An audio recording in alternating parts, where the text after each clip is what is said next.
കിരണ പവാർ എന്നൊരു പുതിയൊരു ആർട്ടിസ്റ്റാണ്. പിന്നെ അതുപോലെ തന്നെ മലയാളത്തിൽ തൻവീറാമുണ്ട്. പിന്നെ സിജോ വർഗീസ് മറ്റേ മോഡലിംഗ് ഒക്കെ ചെയ്യുന്ന പുള്ളിയുണ്ട്. ഇത് കർമ്മയാണ്. അത്യാവശ്യം കണ്ടിരിക്കാൻ വന്നൊരു ത്രില്ലർ മൂവിയാണ്. ക്ലൈമാക്സ് തന്നെ നല്ല ബ്യൂട്ടിഫുള്ളായിട്ടാണ് ചെയ്തിരിക്കുന്നത്.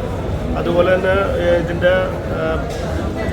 കന്നഡ മൂവിയാണ്. അപ്പോൾ അതിൻ്റേതായ നമുക്ക് ഇതിലെ മാസും കാര്യങ്ങളൊക്കെ കാണുമ്പോൾ നമുക്ക് തോന്നും. പിന്നെ സെറ്റപ്പ് ഏതാണ് ഒരു ഗ്രാമപശ്ചാത്തലത്തിലുള്ള ഒരു മൂവിയാണ്.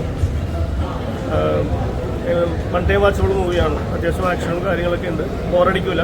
നമുക്ക് ആദ്യം നമുക്ക് എന്താണെന്ന് മനസ്സിലാവില്ല. പക്ഷേ എന്നാലും അത്യാവശ്യം നല്ല രീതിയിൽ തന്നെ ചെയ്തിട്ടുണ്ട്. എല്ലാ സ്റ്റേറ്റ്സിൽ നിന്നുള്ള സ്റ്റാർസും നമ്മുടെ ദുൽഖറിൻ്റെ വേഫർ ഫിലിംസാണ് ഇവിടെ ഡിസ്ട്രിബ്യൂഷൻ എടുത്തിരിക്കുന്നത്.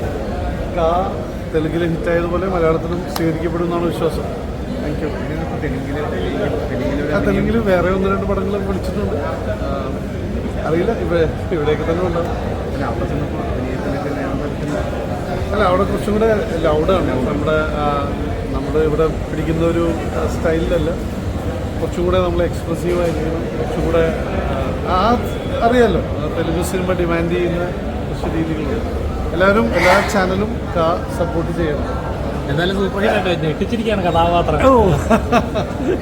എന്തൊക്കെയുണ്ട് വിശേഷം? സുഖമല്ലേ? അതെ, ഇതുവരെ ചെയ്യാത്ത രീതിയിലൊരു കഥാപാത്രമാണ് അവിടെ ചെയ്തത്. എന്തായാലും തകർത്തിട്ടുണ്ട്.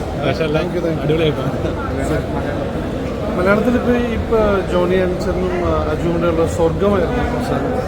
സ്വർഗത്തിൽ ഇതിൻ്റെ വേറൊരു നല്ലൊരു പള്ളിയിലെ അച്ഛനായിട്ടാണ് സ്വർഗത്തിലുള്ളത്. അങ്ങനെ പോകുന്നു. പിന്നെ ഇനി ശ്രീനാഥ് വാസിയുടെ നമുക്ക് കോടതിയിൽ കാണാമെന്ന് പറയുന്ന സിനിമ, തമിഴിലൊരു നല്ല സിനിമ പൂർത്തിയാക്കിയിട്ടുണ്ട്. ശശികുമാർ ശരത് കുമാർ ടീമിൻ്റെ കൂടെ നാന എന്ന് പറയുന്നത്. അതാണ് ഇനിയിപ്പോൾ അടുത്ത് വരാനുള്ളത്. അടിപൊളിയാവട്ടെ. Thank you very much.